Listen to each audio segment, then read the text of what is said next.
Vous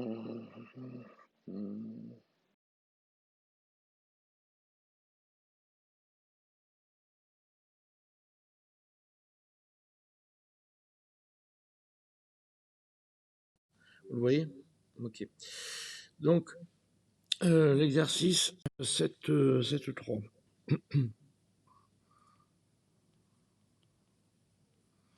On vous propose une force qui s'écrit sous la forme F est égal à AY I.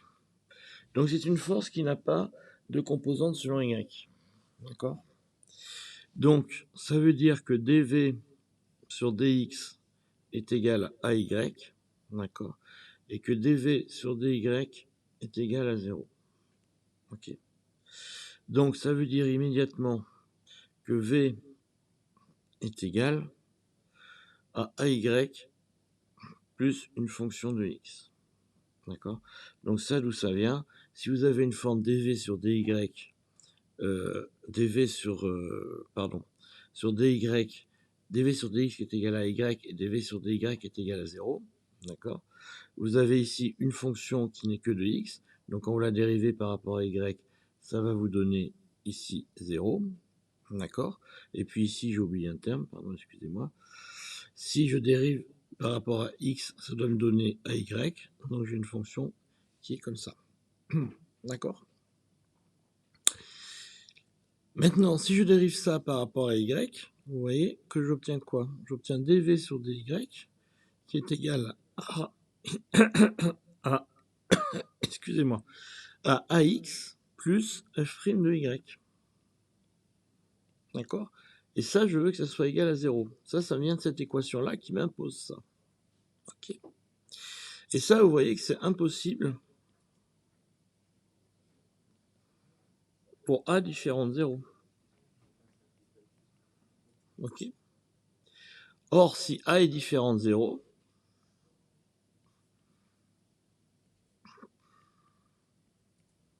on a v de x, on a v qui est égal à simplement une fonction de x. Et ça veut dire simplement que f est égal à 0. Donc vous avez que f ne dérive pas d'un potentiel.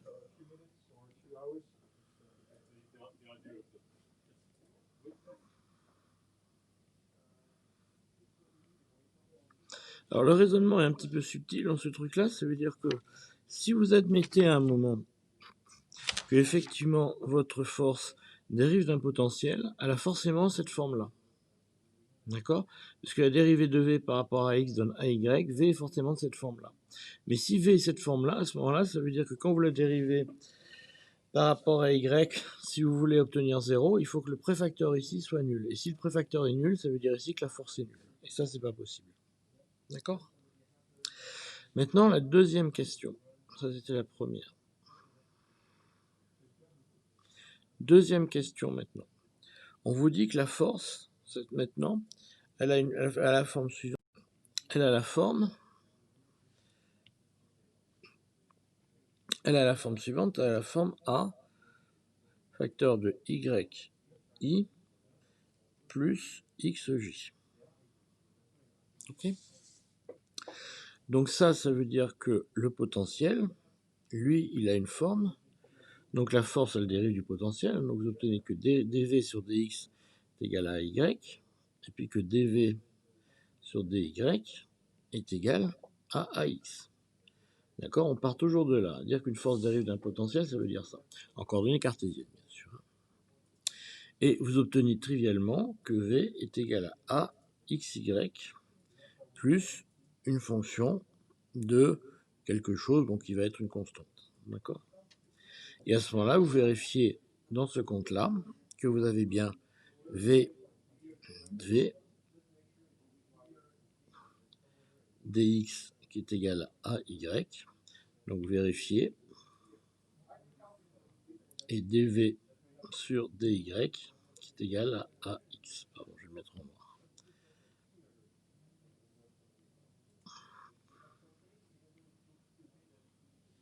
D'accord? Donc, F2 dérive d'un potentiel.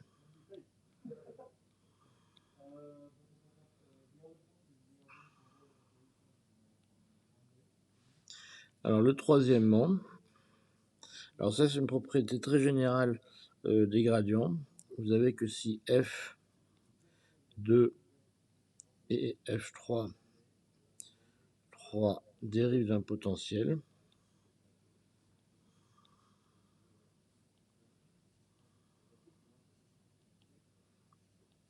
vous avez que F2 plus F3 dérive d'un potentiel. Donc ça, je voulais le démontrer. C'est un exercice que vous deviez faire chez vous. D'accord? Vous prenez la même technique et vous verrez que c'est vrai. Ok?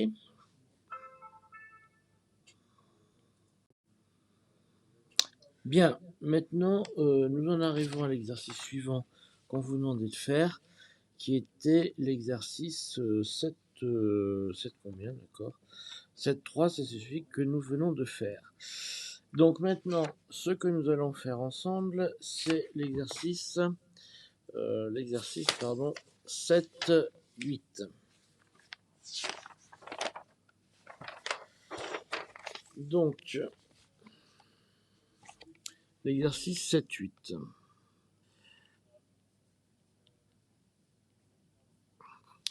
Donc, c'est un exercice qui consiste à regarder ce qui se passe quand un petit bonhomme glisse sur un igloo. Alors, je vais essayer de vous faire un demi-igloo correct. Donc, on va dire que ça, c'est un demi-igloo. Puis, on va le couper comme ça.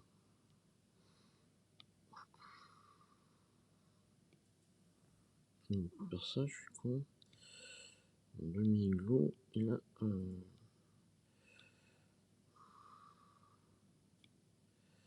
Alors, ça.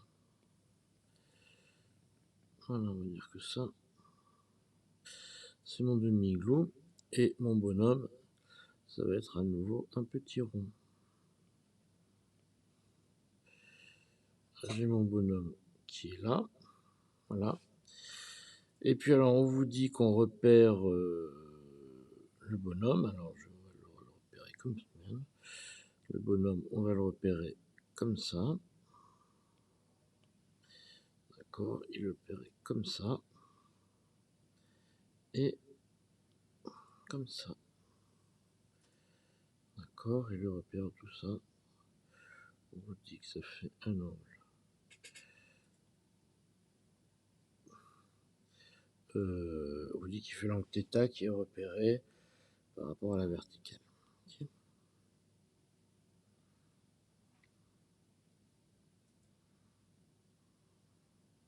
Θ. Pas bien fait. Je vais vous refaire l'angle θ.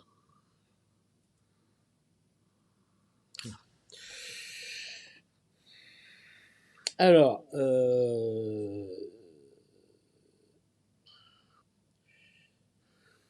tiens, il y en a un qu'on a quitté en route, là, je sais pas qui c'est. On a perdu quelqu'un.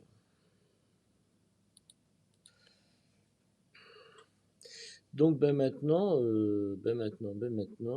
j'écoute vos propositions. Donc, première question, quelle va être la... donc on vous demande la vitesse de l'enfant en fonction de l'angle θ. Alors, est-ce que quelqu'un a une idée de ça? Ou une proposition pour aller trouver la solution de cette chose-là? Bon, parlez plus fort, je vous entends pas, ou alors c'est moi qui n'ai pas mis assez fort mon truc. Ouais, allez-y. Ouais. Mhm. Alors, elle est comment, dites-moi?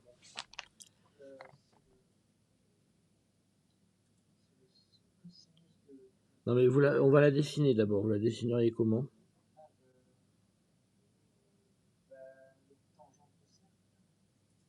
L'accélération, elle est comme ça?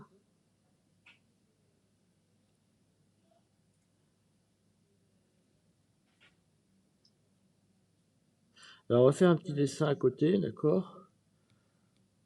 va faire un petit dessin à côté pour se rappeler ça. On va reprendre ça, c'était important, c'était un truc qu'il y avait justement en TD. D'accord, donc on va faire un petit aparté que je vais faire à côté, d'accord.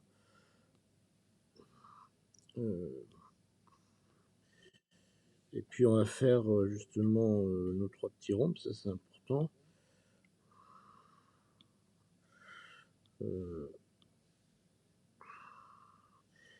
On va faire les 3 mouvements, donc on va faire circulaire, uniforme. Alors, uniformément accéléré et uniformément décéléré. Et on va mesurer ça. Alors, l'accélération d'un mouvement circulaire uniforme, elle est comment?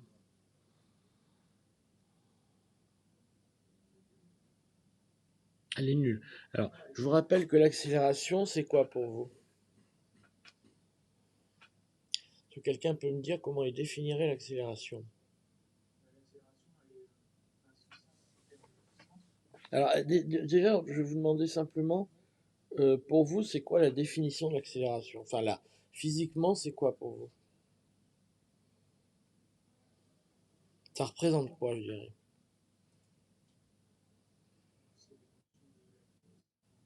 C'est la dérivée de la vitesse. Mais si vous me dites ça avec des mots, ça représenterait quoi? Alors, attendez, je n'entends pas. Si vous pouvez mettre vos micros plus fort, parce que là, là, je fais le son à fond et j'entends pas. Alors, allez-y. Physiquement, c'est quoi pour vous?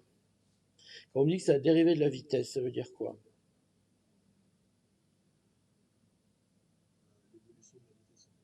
Voilà, l'évolution de la vitesse en fonction du temps. Donc, si je suis sur un cercle, est-ce que la vitesse évolue ou pas? Ah, alors la vitesse pour vous, c'est quel type d'objet? C'est un scalaire ou un vecteur? Par exemple, je vais tracer 2 fois la vitesse, d'accord? Une fois la vitesse, elle est comme ça, vous êtes d'accord avec moi? Une fois, elle est comme ça. Est-ce que la vitesse a évolué entre les deux? Oui. Attendez, je vais mettre mes haut-parleurs sur autre chose pour essayer de vous entendre mieux. Parce que là, je pense que j'ai un problème pour vous entendre. Audio du moniteur, je vais le mettre. Je sais pas mieux. Il faut que je mette mes haut-parleurs, sinon ça va pas aller.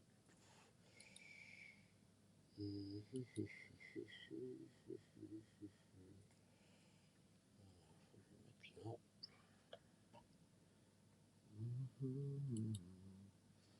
22 secondes, parce que sinon ça va pas aller.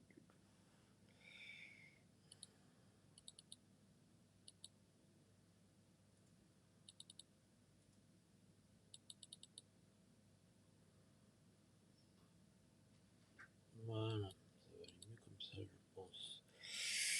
Alors, je vais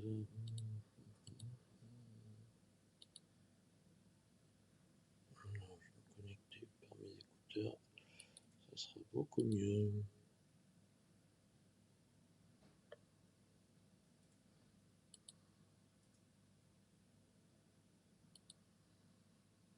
Voilà, je vous entends mieux là. Voilà. Alors donc, la vitesse, elle varie, et l'accélération, pour quel temps? Laquelle tête dans ce cas-là? Donc rappelez-vous, je vous ai dit qu'il y a une accélération tangente, donc c'est celle qui fait varier la norme de la vitesse, et il y a une accélération qui est normale, c'est celle qui vous fait tourner l'objet. Donc l'accélération tangente, dans ce cas-là, puisqu'on a un objet dont la norme de la vitesse ne varie pas, elle est comment? Elle est nulle. Et l'accélération normale, elle est vers le centre. Et ça, vous savez comment elle est. Elle vaut quoi dans un mouvement comme ça? Ouais, et elle vaut combien?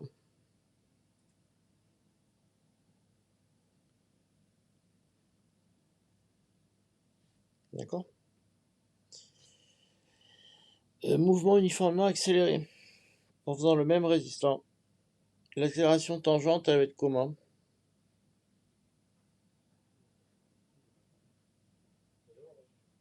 Non, la tangente. Ouais, et dans quelle direction? N'oubliez pas que la norme de la vitesse. Que la vitesse. D'accord. La vitesse est en train d'augmenter. La norme de la vitesse est en train. Et l'accélération normale, elle est comment? Oui.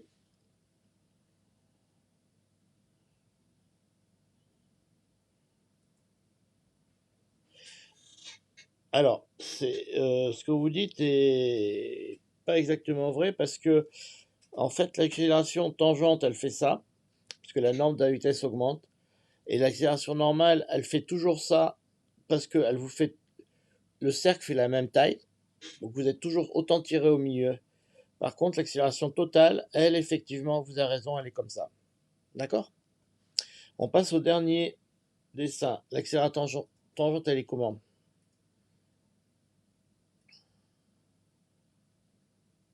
Ouais, voilà. Ok, voilà.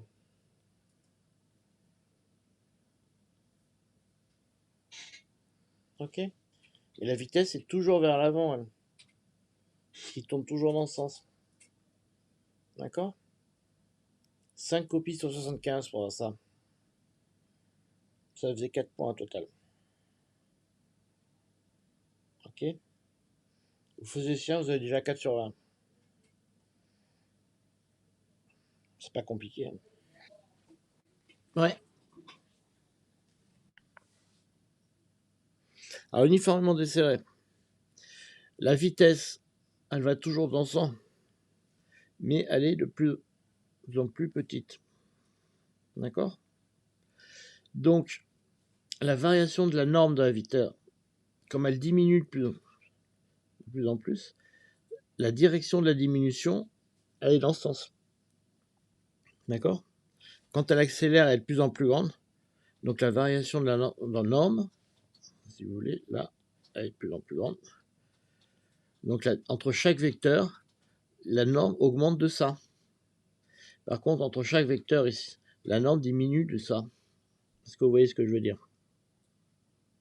La différence de longueur, si vous voulez, je vais tracer là. Le premier, il est comme ça, le deuxième, il est comme ça, le deuxième, il est comme ça.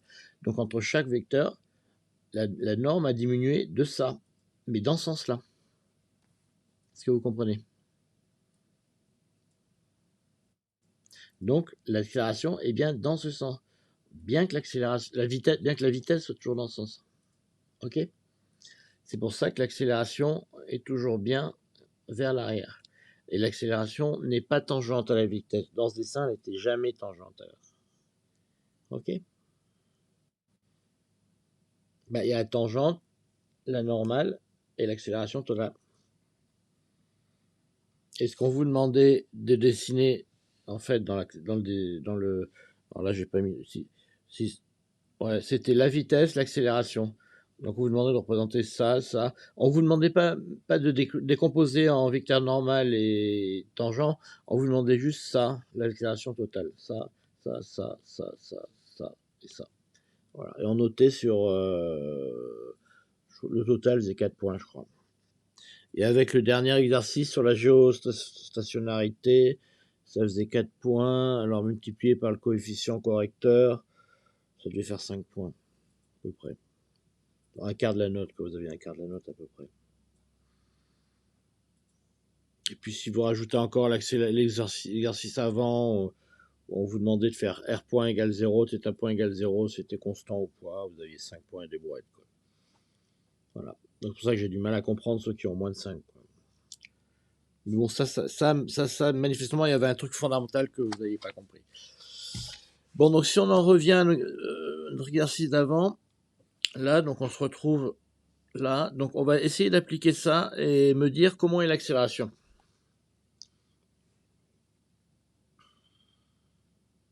On va passer la vitesse. La vitesse, elle est comment? Voilà. La vitesse est toujours tangente à la trajectoire. L'accélération, comment? Voilà. Ouais. Et puis,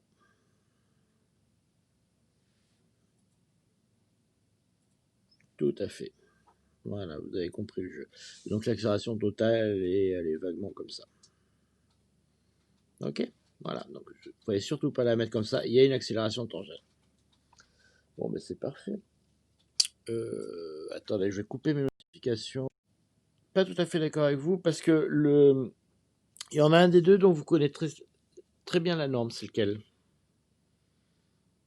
Ouais, à niveau quoi? Tout à fait. Donc on connaît la norme de A à N.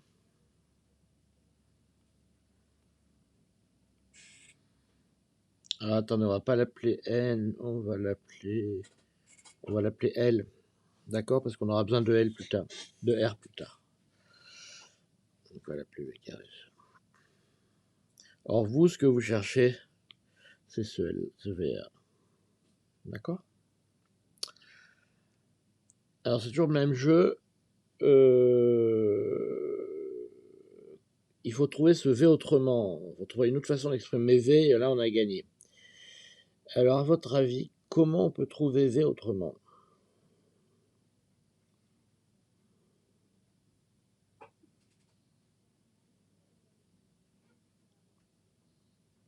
Si quelqu'un a une idée. Avec des trucs plus récents que vous venez de voir.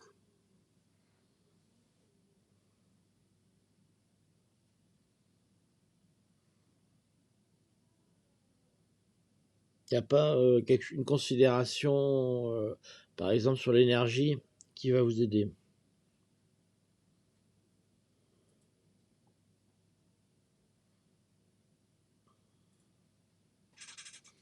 Quel type d'énergie, quel théorème sur l'énergie pourrait vous aider? Alors, quand le petit rond là, va glisser sur l'igloo, qu'est-ce qui va se passer pour ces différents types d'énergie?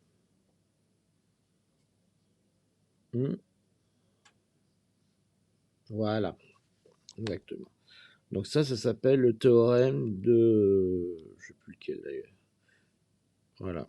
C'est conservation d'énergie mécanique, c'est celui-là. Ou d'énergie cinétique. Enfin, de l'énergie cinétique. Enfin bon. Je ne sais plus comment on l'appelle. Alors il vous dit finalement que le delta EC est égal à la somme des travaux. Bon. Alors comment vous feriez pour l'appliquer ça?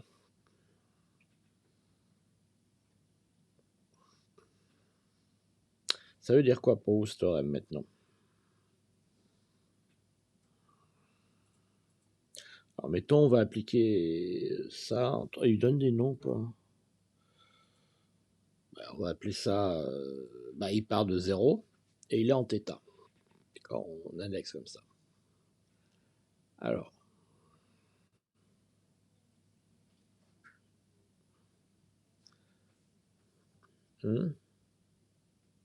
D'accord. Voilà, bon, le signe, on verra plus tard. Mais ça veut dire que le C en θ moins le C en 0, d'accord, est égal à l'énergie potentielle en 0 moins l'énergie potentielle en θ. Est-ce que vous êtes d'accord avec moi? Donc en fait, maintenant, c'est ça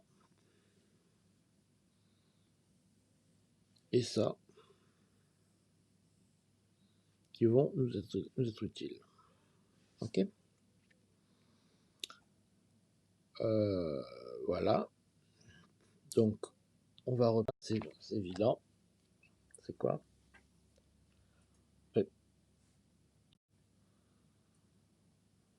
Alors, l'énergie potentielle en 0, alors il faut qu'on indexe la hauteur. Donc on va mettre, ici on va mettre 0. D'accord? On part de l'altitude 0. On va partir de... Et E, l'énergie potentielle en 0, c'est en θ égale 0. Hein, donc c'est quand on est sur ce point-là, en haut. Donc ça vaut combien? On va l'appeler comment ce truc? On va l'appeler H, si vous voulez. Excusez-moi, M c'est la masse. L c'est le rayon. C'est le rayon. Ouais, ils mettent R, mais alors je l'ai pas mis R parce qu'on va avoir R pour indexer la réaction du support. Plus loin. D'accord, donc je vais le noter là, en rouge.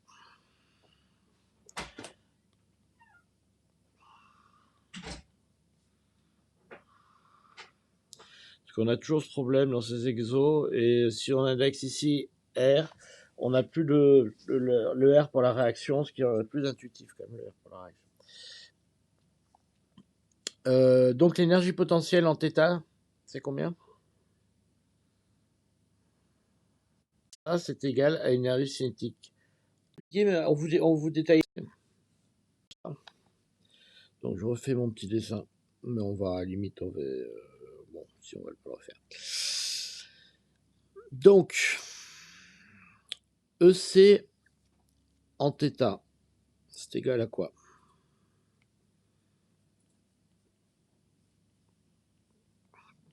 Vous regardez votre dessin.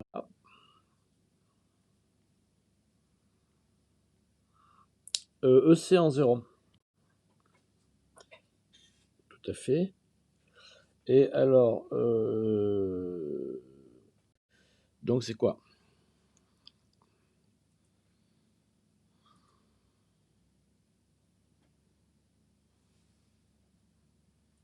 L'énergie potentielle en θ égale 0. Si on indexe 0 en bas, c'est égal à 0. Mais non, attendez, parce qu'on n'est pas dans le bon temps.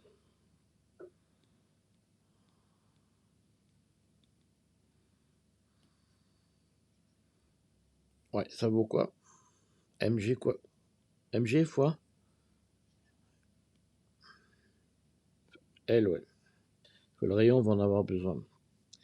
Et Mg en θ, bon là, il faut introduire une notation. Alors, ça vaut quoi, P en θ?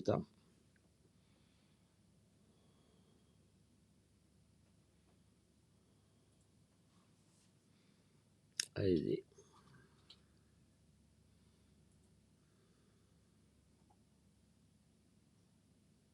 Non, c'est la masse. Hein, voilà.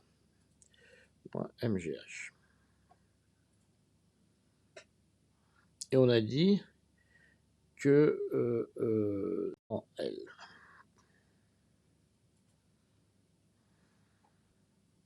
D'accord?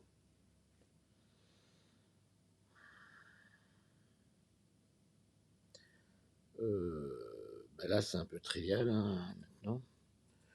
Donc, on va dire que V est égal à 2G.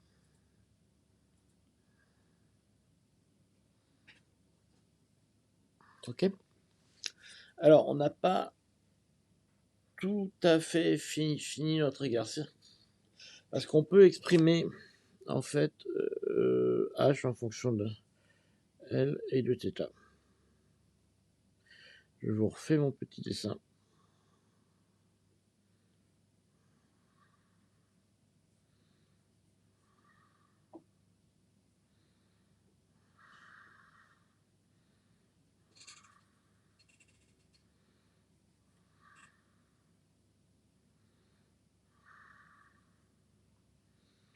Voilà, alors, qui c'est qui me trouve rapidement H en fonction de L et θ? Ah, presque, presque. Regardez, c'est un tout petit peu plus compliqué. Non, c'est pas aussi compliqué. Faites des dessins, vous allez voir. Voilà, c'est presque ça.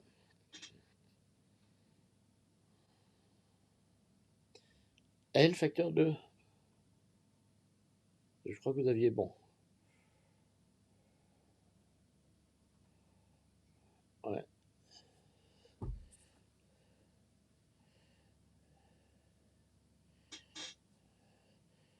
Ouais, alors voilà, vous remettez tout dans l'ordre et vous êtes bon.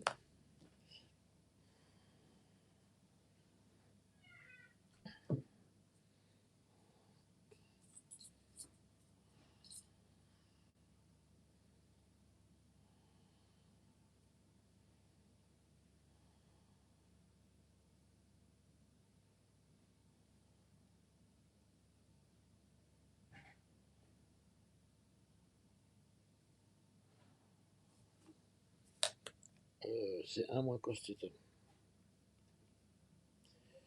Alors vous pouvez le vérifier facilement. Si vous faites θ égale 0. Non, c'est vous qui avez raison. Si vous faites θ égale 0, vous avez h égale. D'accord. Et cos θ. Non, c'est moi qui est bon.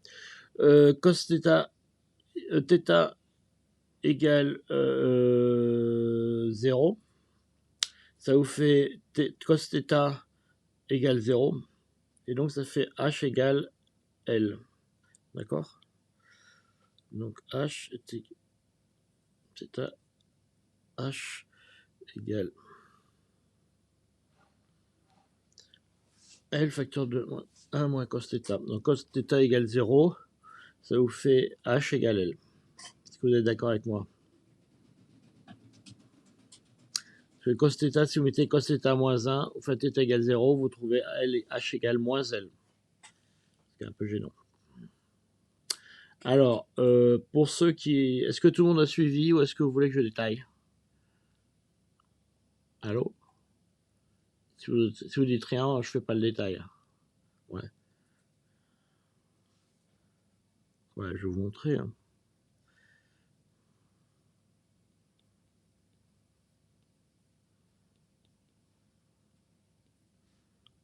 Tout bêtement ça.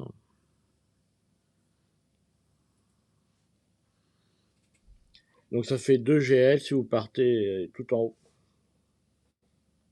Non, on n'enlève pas. Non, si, oui, c'est moi qui l'ai enlevé, excusez-moi. Parce que j'ai oublié, mais voilà, si. Hop. Bon, donc je pense que pour le H, tout le monde a suivi, hein, je pense. C'est qui avait trouvé la réponse? Il y en a un qui maîtrise le trio. Très bien. Voilà. Donc pour ceux qui n'ont pas suivi, vous le refaites chez vous, hein, tranquille.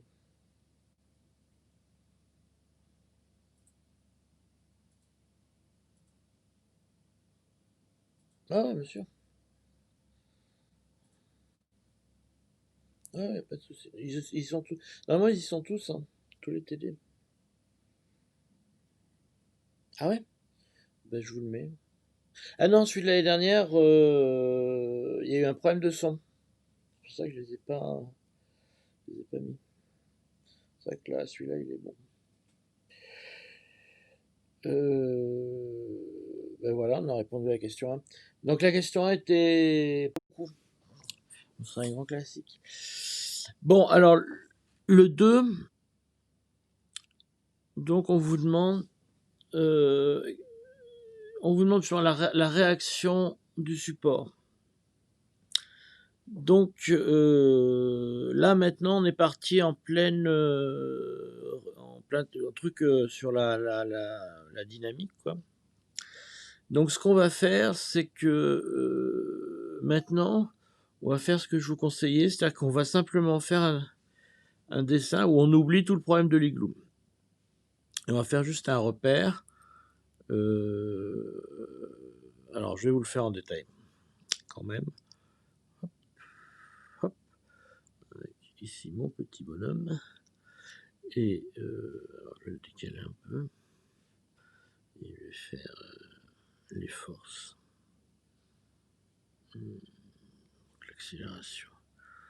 L'accélération, on dit que comme ça. L'accélération, elle est comme ça. Justement, elle n'est pas comme ça.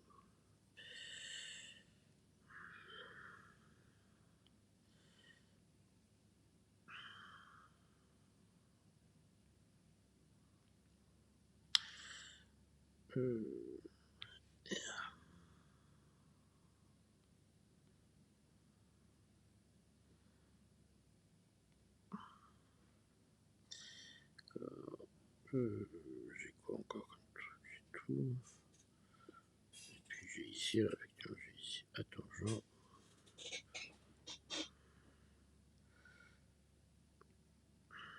J'ai rien oublié. Bon, ça doit le faire. Bon. Alors les axes que je vais choisir, c'est celui-là. Puis celui-là. En fait, c'est le RUθ.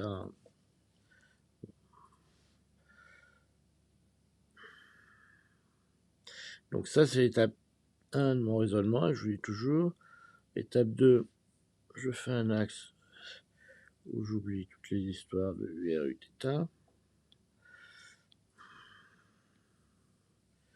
Ça me fait une ellipse, tout connu. Voilà. Après, je remets ici mon bazar. J'ai ici l'accélération tangentielle. Ici, l'accélération normale. La réaction qui donc se balade comme ça. Le poids qui pour le coup se balade comme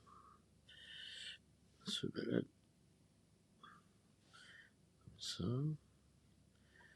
avec un angle θ qui se balade ici. Ça, étape 1 de mon raisonnement, je dessine. 2, je reporte sur un.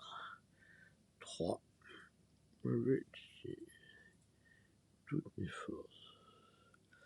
Premièrement, A. Quelles sont ces coordonnées? À votre avis?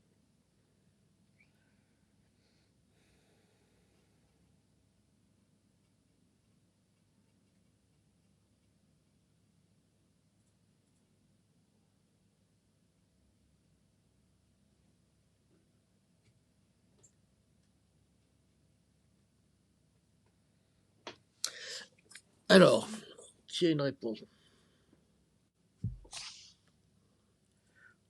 Ouais, tout à fait. Ouais, enfin, non, enfin c'est moins, ouais, ça veut dire moins N, si vous voulez, on a moins. Et AN, on a vu qu'il AN, il vaut quoi? Enfin, sur L, on a dit. Ok, alors maintenant, on va regarder R.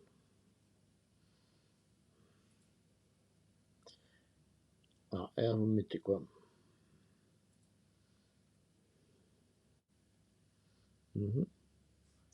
Et alors, pour le poids, vous mettez quoi?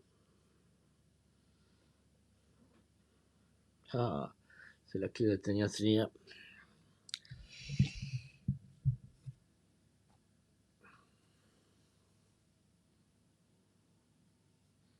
Prenez votre temps, vous plantez dessus.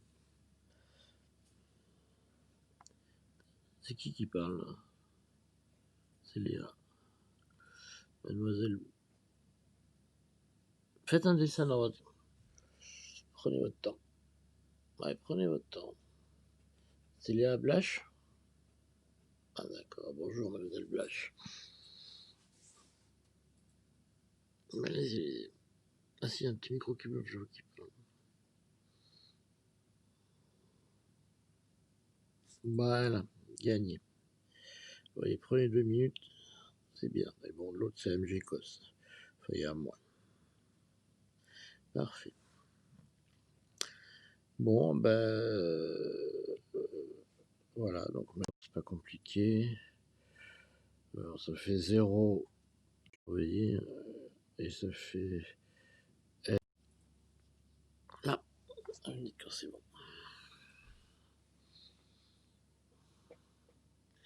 Ah, du coup, je fasse une photo pour avoir l'appel.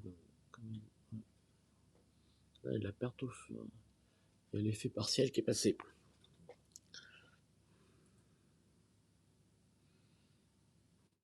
Ok. Donc là, c'est du bol. On vient de l'exprimer ici. D'accord? Donc il nous suffit de remplir. Là, je n'ai fait que recopier C'est plus qu'à appliquer je sais pas, la deuxième loi de Newton pour la relation photon. Alors qu'est-ce qu'elle vous dit? Qu'est-ce qu'elle vous dit cette voilà. Force égale ma. Bon, ben on va regarder ce que ça donne. Ça me dit plus mg sinus θ est égal à m à t moins mg cos θ égale à moins mv carré sur r. Bon, mais là, on a presque gagné. Ouais. Presque sortir. Sauf que, vous voyez, il y a toujours ce v qui nous embête. Et en fait, c'est assez facile parce que v carré, c'est ce qu'on va faire. Et on va obtenir. Alors celle-là, on s'en occupe pas pour l'instant. Alors elle n'est pas très palpitante, sans compter qu'on a AT, qu'on ne sait pas trop quoi faire. Donc on va se contenter de la 2. En fait, c'est la seule qui sert. Ça, on aurait pu le voir depuis le départ, mais bon, c'est pas très intéressant, pas très important. Donc vous avez R moins mg cos θ qui est égal à moins m. Alors c'est L, excusez-moi. Vous voyez, c'est là qu'il faut pas confondre les R et les L. Et là, je me suis foutu dedans, évidemment. Donc ici, c'est un L. Moins, je vais l'écrire en noir, ça sera aussi bien. Je ne sais pas bien pourquoi je mets écrit en vert.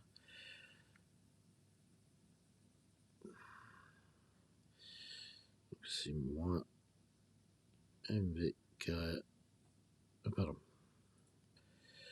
Moins mg cos θ égale à moins m sur L. Et on a trouvé que c'est 2g L 1 moins cos θ. Ok. Attention.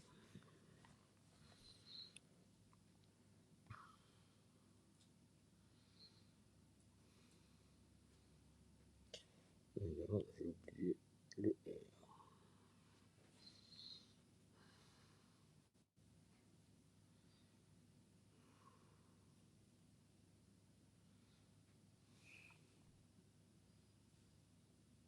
Non, parce que c'est un v carré.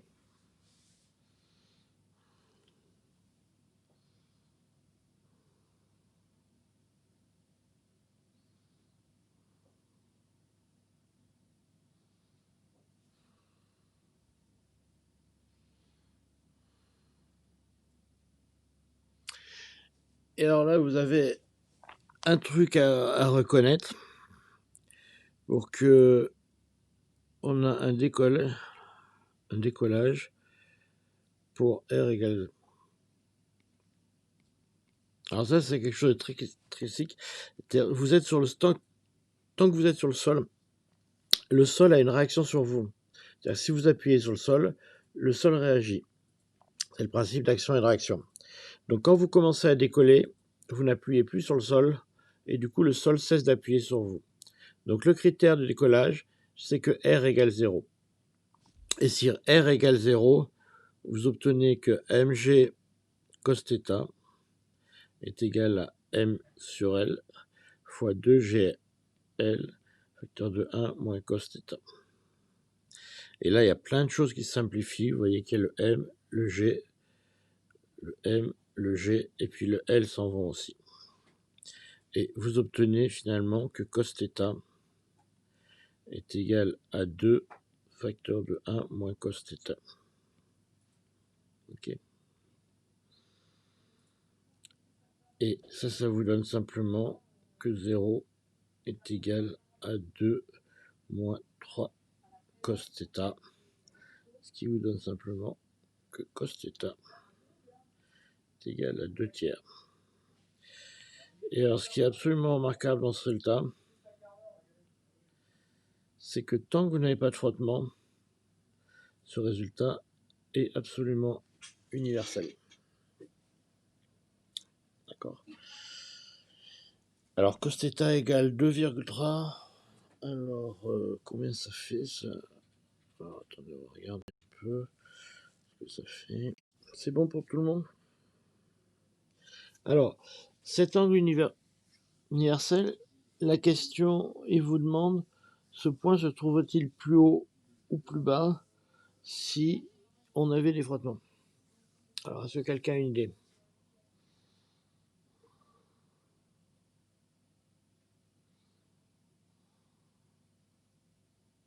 Ouais, ça se trouvait plus bas parce que, en fait, des frottements, on dissiperait de l'énergie. Ce qui fait que si vous faites le même calcul, pour arriver à la même vitesse, il serait plus bas. D'accord. Alors, il y a autre chose qui serait intéressant, c'est que si vous avez des frottements, vous aurez un résultat qui ne serait pas universel.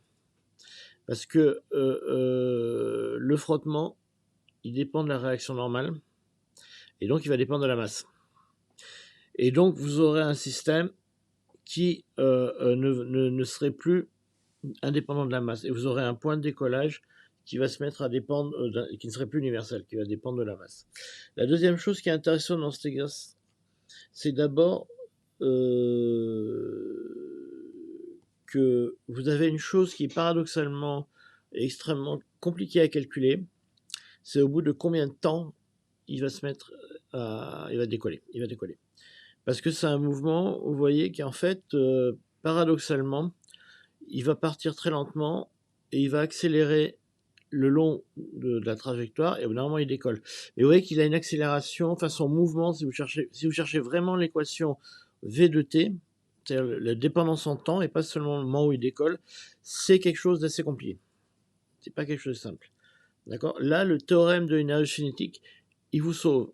Parce que si vous cherchez que le moment où il décolle, vous ne cherchez que la vitesse en un point. Ça, c'est assez simple. Donc dans ce genre de cas, les théorèmes d'énergie cinétique, ils vous sauvent. Si vous cherchez que la vitesse, c'est facile. Par contre, si vous cherchez vraiment l'équation temporaire, eh bien ça c'est compliqué.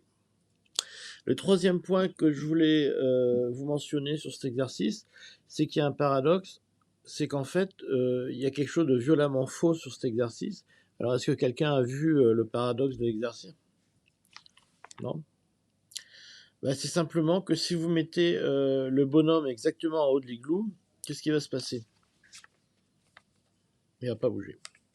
C'est-à-dire que vous êtes sur un équilibre, ce qu'on appelle instable, c'est-à-dire que là, si vous mettez une pichenette, il va glisser, mais effectivement, vous êtes sur un équilibre.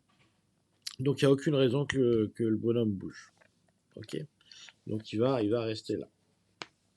Alors ça se voit très bien quand vous calculez le temps qu'il met à bouger, c'est-à-dire que vous êtes obligé d'avoir une intégrale qui diverge à angle nul.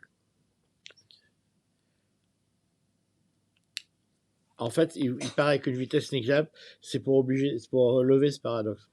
C'est-à-dire qu'effectivement, en général, soit on dit qu'il part d'une vitesse négligeable, soit on dit qu'il part d'un angle θ0 négligeable. C'est pour éviter effectivement ce problème que sinon, il n'y a aucune raison de bouger, quoi. Voilà. Donc, vous n'avez pas de questions là-dessus? C'est bon?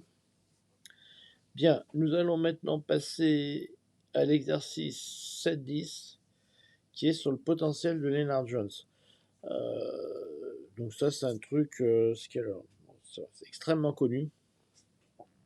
D'accord. C'est une modélisation. Alors, je suis pas particuliste, hein, donc je suis pas un spécialiste de ça.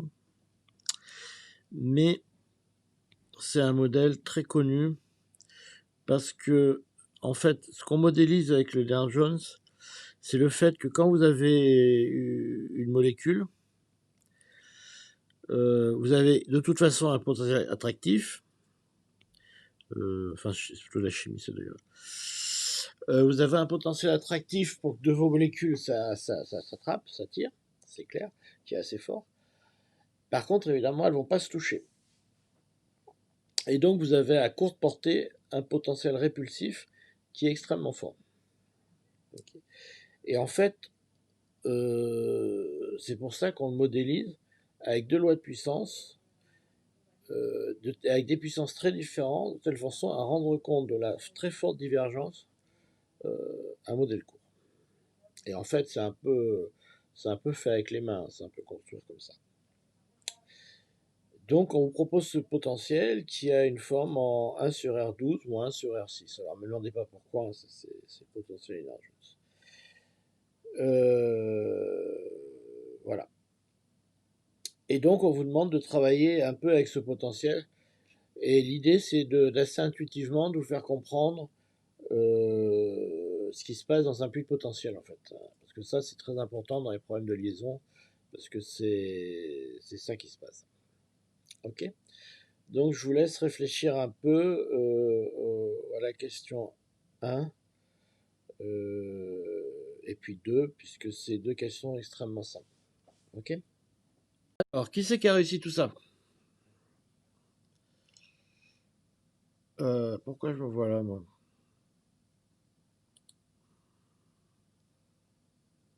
Est-ce que vous m'entendez? Ou est-ce que j'ai plus personne? Allô? C'est bon. Antoine, ah oui, parce que je me suis mis en mode... voilà. Donc, notre petit Lennard John. Donc, il a un potentiel P de R égale 4 epsilon. Donc, ça, c'est une constante diélectrique. A sur R puissance 12 moins. Bon, alors ça, c'est nul ce machin. Ouais. Et un point important. Oh, PV de l'infini est égal à 0. C'est évident, ça, non? PV de l'infini. Ah, je vais l'écrire mieux.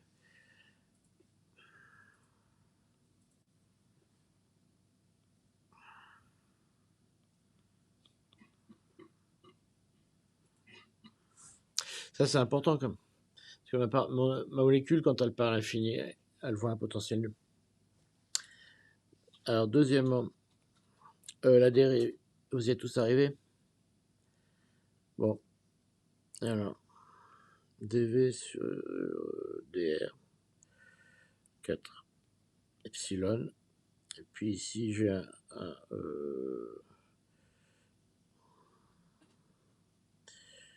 ici, j'ai un 12 R puissance moins 13.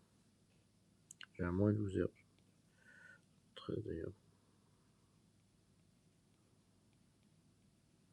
Ok. Plus 6 R puissance moins 7. Ok. Et on cherche.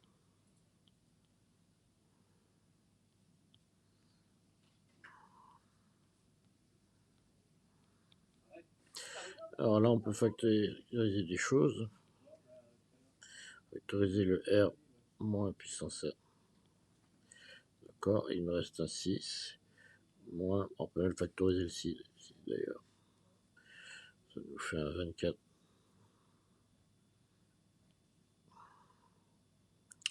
24 epsilon R puissance moins 7. Et il me reste un 1 moins 2 R puissance moins 6. C'est ça, je ne me suis pas trompé. Et ça, ça nous fait R puissance R égale 1 demi puissance moins 6. C'est égal à 2 puissance. D'accord. Bon, j'ai enlevé tous les préfacteurs, donc c'est pas homogène. D'accord. Je mets unité arbitraire. Ok.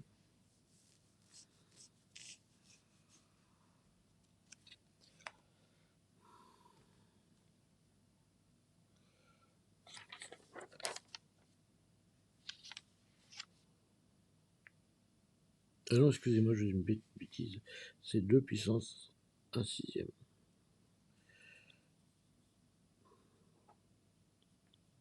Unité arbitraire.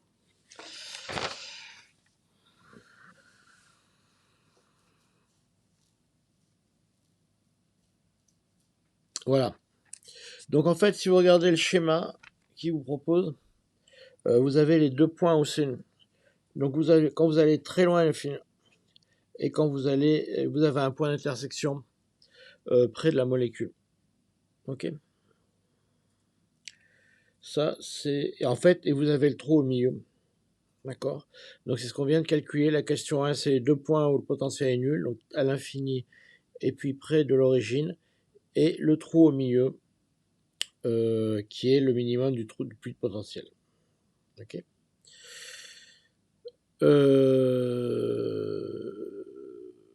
Voilà. Alors on vous demande aussi l'énergie quand vous êtes au fond du trou. Alors bon, ça il suffit de remplacer dedans, hein, donc ça c'est pas très compliqué, je vous laisse faire. Par contre, maintenant, on vous dit qu'on a tracé V2R pour les atomes. Alors, intuitivement, qu'est-ce qui se passe? Donc, l'origine du potentiel, il est pris où? Quand vous regardez ça, qu'est-ce que vous pouvez dire?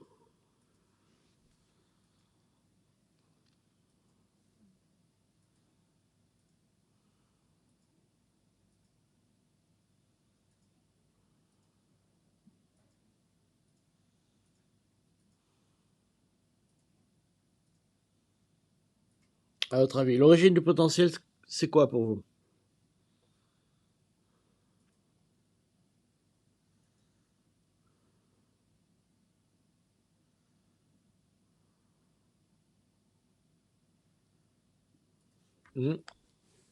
Alors, elle demandait à M. Thomas Coulon, bien nommé, qu'est-ce que c'est pour vous l'origine d'un potentiel? Alors, c'est en fait l'endroit où le potentiel s'annule. Donc, en fait, il est pris où cette origine? Si vous regardez le graphe. Hein.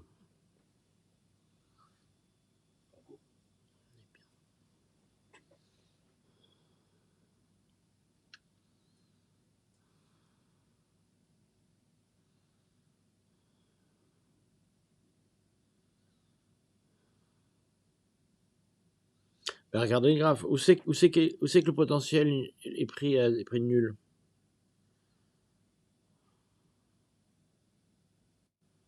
Alors, on va demander à Antoine Dumarché, par exemple. Vous le verriez où?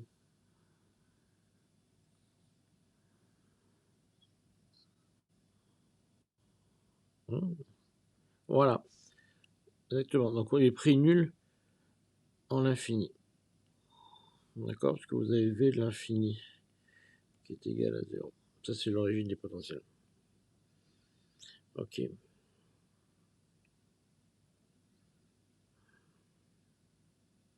Alors, en 0, là, vaguement au-dessus de A, le problème de prendre l'origine là, c'est que vous avez une fonction qui n'est pas continue derrière.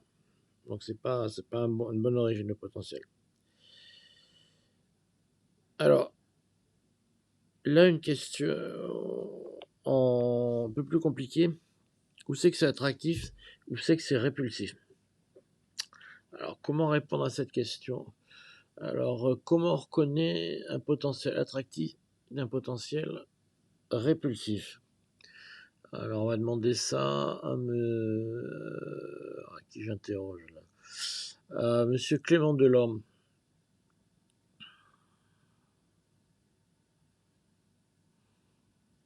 Non, c'est rien. À Madame Turetta. J'ai pas de preuve. Alors, pas tout à fait. On va préciser un peu. Attractif ou répulsif, ça veut dire quoi pour vous?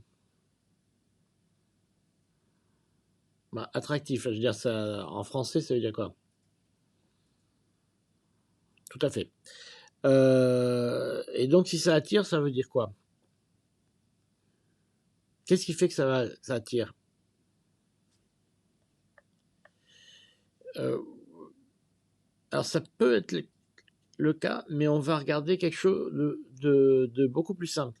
Qu'est-ce qui attire un objet? Vous m'entendez plus? Si?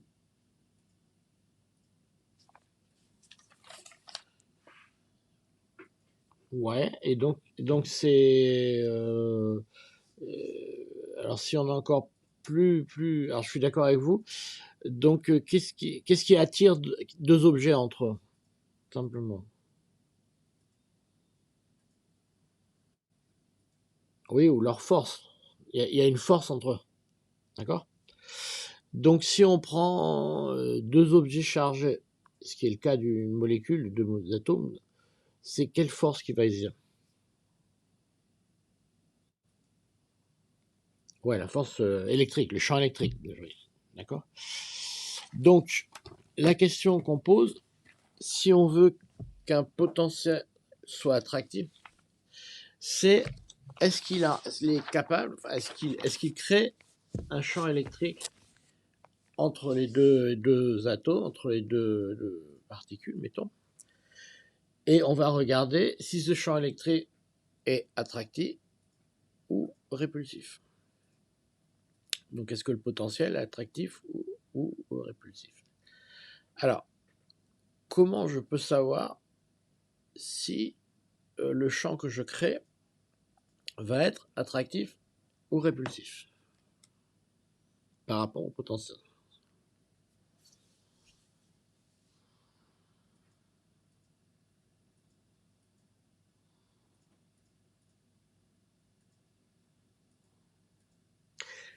Comment je trouve une force par rapport au potentiel?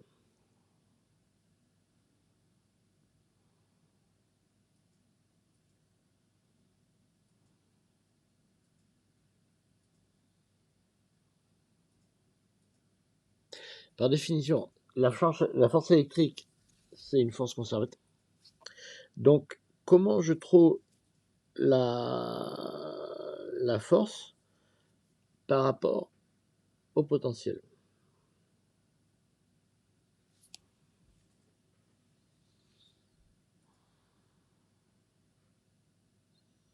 Qu'est-ce que vous avez vu sur vos cours sur les forces conservatives? Une force conservative, c'est quoi?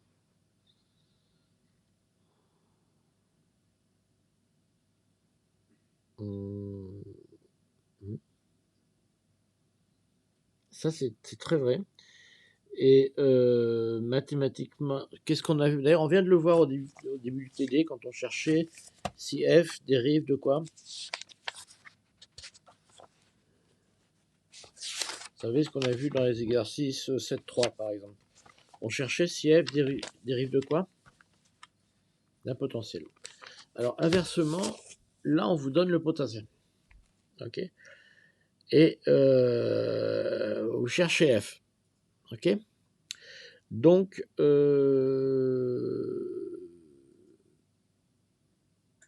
comment vous pouvez trouver le signe ou le sens, si vous voulez, de f quand vous voyez le potentiel?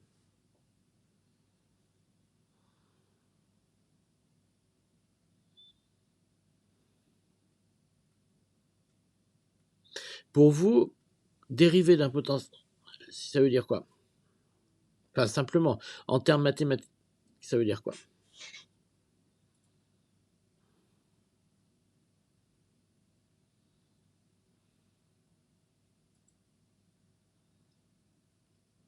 Dites, allez-y, hein.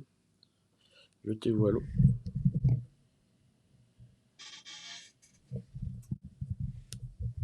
Tout à fait, exactement. Ça veut dire que si je trouvais la force, enfin plutôt pas la force, mais on va dire le champ électrique,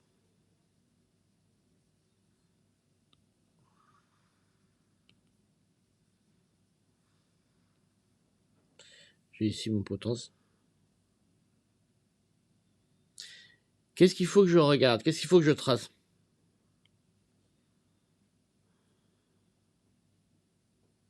Sur ma courbe. Qu'est-ce qu'il faut que je dessine? Vous venez de le dire, hein. La tangente.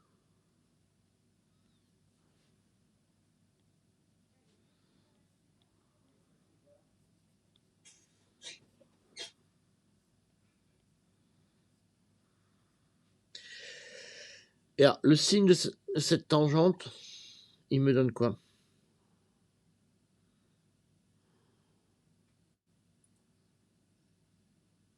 Alors, ça, c'est l'amplitude. Mais le signe, il va me donner... Pardon? Le signe, il donne quoi? Donc, je vous rappelle que la formule, c'est F égale moins grade de V. D'accord. Donc, le signe de la pente, il me donne quoi?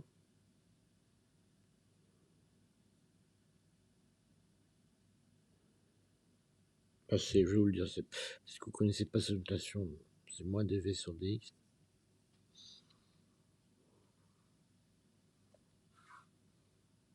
Donc on est d'accord que la taille... Ouais. Voilà. Donc ici, donc là, la pente est positive ou négative? La première partie, là. Là, c'est positif ou négative? Ok. Donc j'ai un champ électrique qui est positif. Donc dans toute cette partie, le champ, il va être comme ça. Là, au fond du trou, il est comment? Il est nul. Et à droite, il est comment? Oui, donc moins dv sur dx, il est comment? Il est négatif. Ok. Donc ici, j'ai un truc qui est répulsif. Pourquoi? Parce que quand je bon, attendez, je vais commenter après. Et là, il est attracté. Alors pourquoi? Parce que ma petite bille, quand je l'approche ici, elle se fait repousser. Là, elle se fait attirer. Et puis là, elle tombe dans le trou et elle bouge pas. D'accord?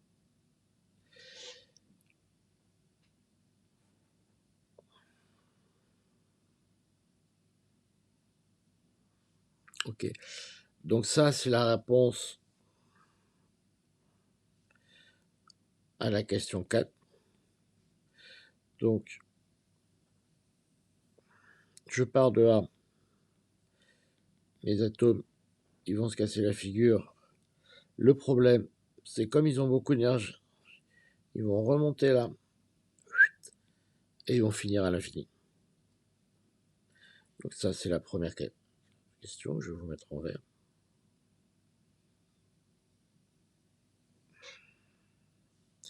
D'accord.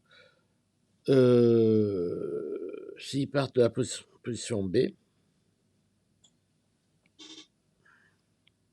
ben là, ils vont dans le trou, ils remontent, et puis ils restent ici. Et ça, ils oscillent au fond du trou.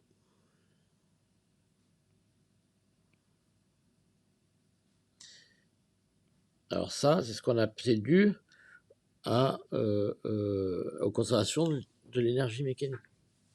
Ils ne peuvent pas aller plus loin. Donc ça, c'est ce qu'on appelle la dissociation. Donc ça veut dire quoi? C'est-à-dire que si vous voulez faire une réaction chimique, par exemple avec deux atomes, si on suppose que vous êtes dans un gaz qui est beaucoup trop chaud, de telle façon que l'énergie entre deux atomes, par exemple, se trouve ici, même s'ils passent l'un à côté de l'autre, effectivement, ils vont être attirés un petit peu, mais ils ont tellement d'énergie qu'ils vont ressortir du puits et qu'ils vont être là. Donc vous n'avez aucune chance qu'ils s'attirent et qu'ils forment une molécule. Par contre, s'ils arrivent avec une énergie suffisamment faible, ils vont s'attirer, ils vont tomber dans le trou, et là, ils vont faire un état lié. D'accord? C'est ce qu'on appelle les états liés.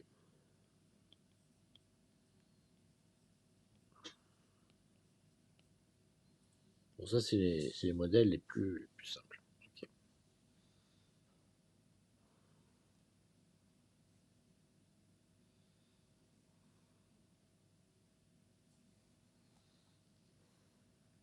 Est-ce que vous comprenez un peu le principe de ce truc-là?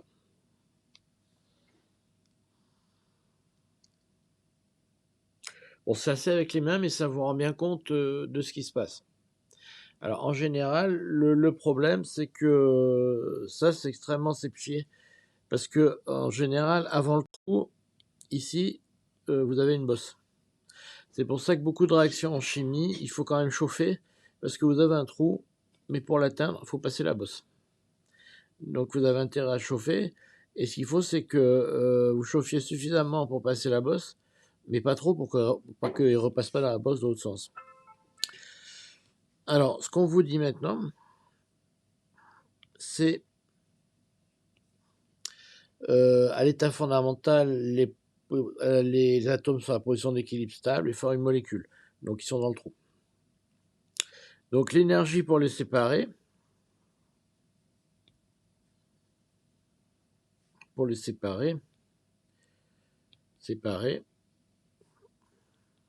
c'est l'énergie V de l'infini moins V 0, on va l'appeler. D'accord? Donc c'est, alors si je lis bien d'ici, ça doit être 13 millieV. D'accord? Donc si je mets 13 millieV à un des atomes, il a assez d'énergie pour partir à l'infini, donc pour être dissocié. D'accord? Donc c'est cette énergie.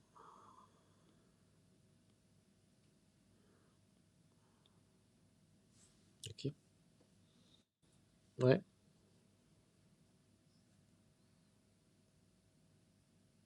V infini moins V de 0.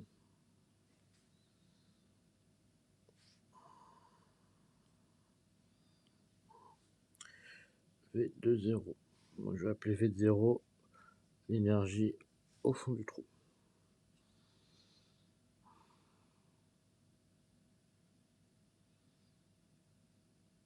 Et alors, ça vous fait 13 millieV en température. Alors, je peux le faire à peu près. Donc, 13 millieV, on va le calculer à la main. Ça sera plus simple. Donc, 1 millieV, c'est égal à 1,6 10 moins 19 volts. OK. Et on cherche la correspondance KB, T et en EV. D'accord. Donc, KBT, c'est égal à 1,6 10 moins 19 joules. OK. Et donc, vous trouvez que 1 millieV est à peu près égal à, alors, 1 microvolt, micro 10 milliquet, 1 milli,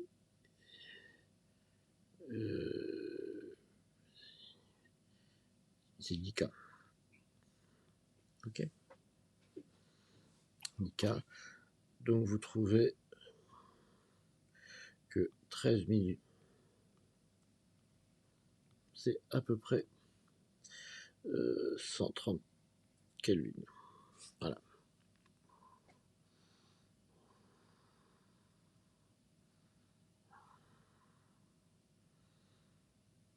Et donc vous trouvez que à 300 K, le système, il est instable. Ok.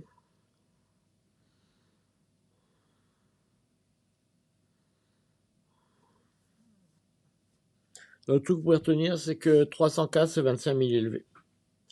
25 millieV.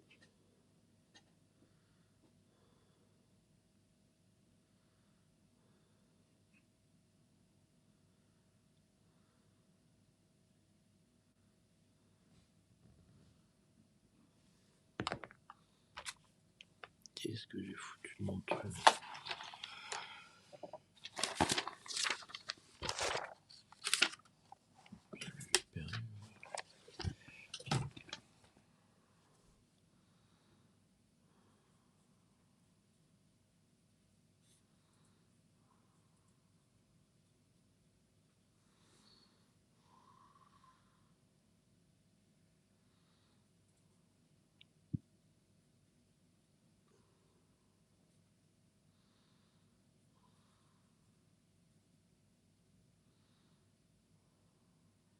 Est-ce que vous avez des questions là-dessus? C'est clair pour tout le monde?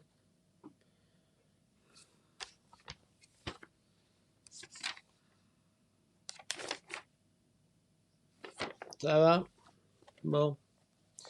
Alors, on va attaquer la suite des avantages.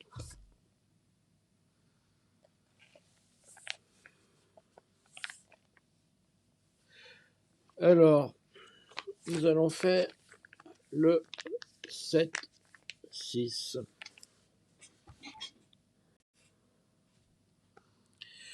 Alors, le 7-6, il est intéressant parce que il résume pas mal de choses qu'on vous demande de faire. Donc, c'est l'histoire d'un bobsleigh qui va dévaler la pente et qui ensuite va arriver sur une bosse et on vous demande de savoir si il va décoller ou pas. Donc je vous laisse faire la première question pendant 5 minutes pour savoir à quelle vitesse il arrive en bas,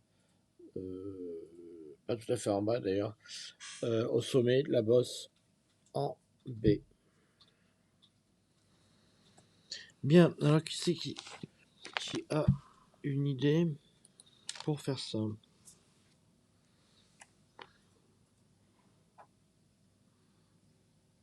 Tout à fait. Alors, comment vous voyez ça?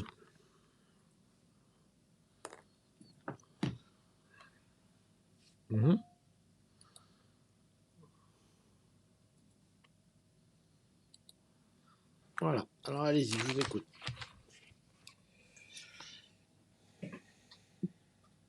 Mmh.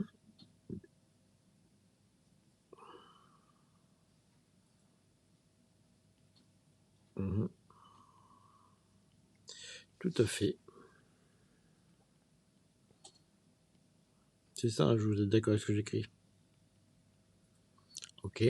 Et donc, si on continue. Ouais, allez-y, allez-y.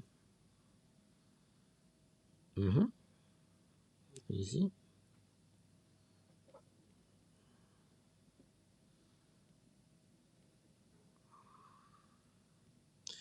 Ah, alors là, vous faites une petite erreur. Ça devient ça. Alors faites attention à ce genre de calcul, je dirais de faute de calcul d'algèbre, c'est dommage parce que j'en vois pas mal dans les copies. Alors en fait, c'est finalement assez logique parce que si vous regardez cette énergie-là, elle se rajoute à l'énergie que vous avez au départ. Vous voyez, il a un sac à dos avec un peu d'énergie et quand il tombe, ça lui rajoute plein d'énergie potentielle. Donc à la fin, il finit avec ça. Ok. Allez, on essaie de continuer, je vous écoute. Allez-y, je vous écoute, essayez de continuer. Une fois qu'on en est là.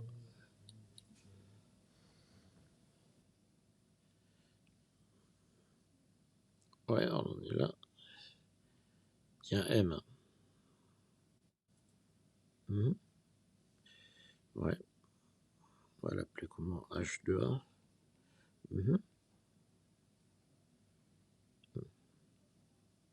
Tout à fait.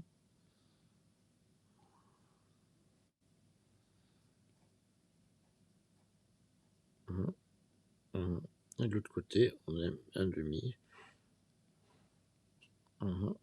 Alors si on regroupe un peu tout ça, ça vous fait 1 demi de MVB au carré, c'est égal à MG. Alors HB de H2A, il n'y a pas de nom ce machin. On va l'appeler HAB, pas plus 1 demi. Bon, je n'ai pas écrit grand chose. Alors maintenant, on va juste voir un petit peu d'algèbre simplement. Est-ce que vous êtes capable de m'écrire ce que ça vaut ça?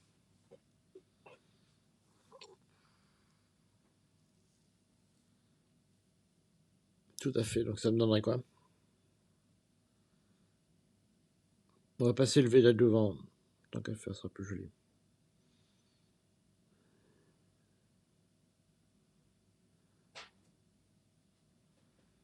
Voilà.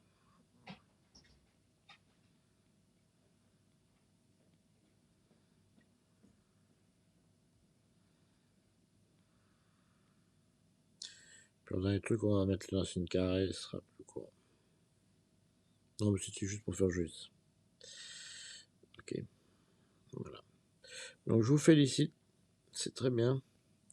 Alors vous voyez ce qui vous manque un petit peu souvent, par exemple dans l'exercice 2 du partiel, c'est des petites fautes de maîtrise de l'algèbre. D'ici divisé par ECL, je vais rajouter ici des petites imprécisions, ouais, qui vous font perdre, au moment où vous perdez le fil de votre calcul et vous n'arrivez pas au résultat, alors que vous savez faire. D'accord, mais vous n'arrivez pas au bout, ce qui est un petit peu dommage. Et là, c'est bien, vous avez bien réussi. D'accord. Bon, alors, un peu plus compliqué, on mesure en fait une vitesse de... Ah oui, si vous mettez des chiffres, vous trouvez combien? J'ai pas fait ça. Attendez, on va regarder. Bon, vous êtes y arrivé. Alors, après, ce qu'il vous demande, c'est exactement le même jeu que l'igloo, presque. C'est-à-dire que nos petites voitures, le petit machin là, il arrive au sommet d'une bosse.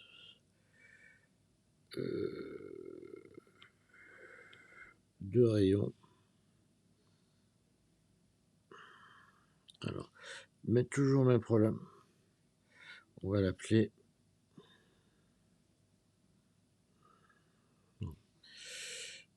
On va l'appeler.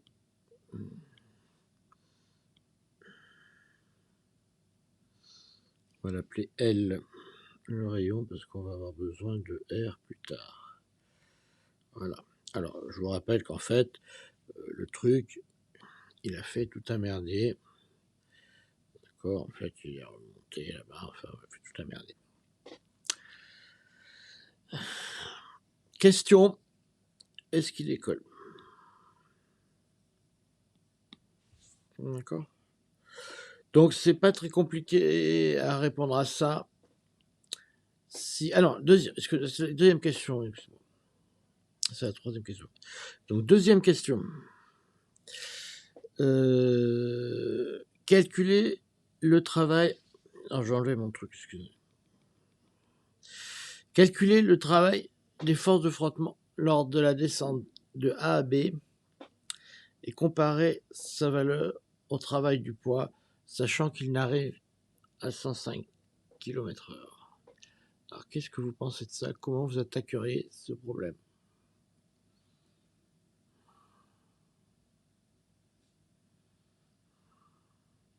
On va pas le résoudre aujourd'hui, mais je veux déjà que vous me trouviez une piste.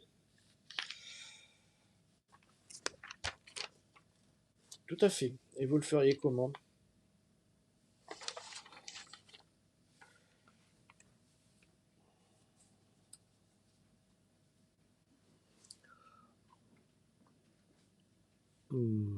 Ouais.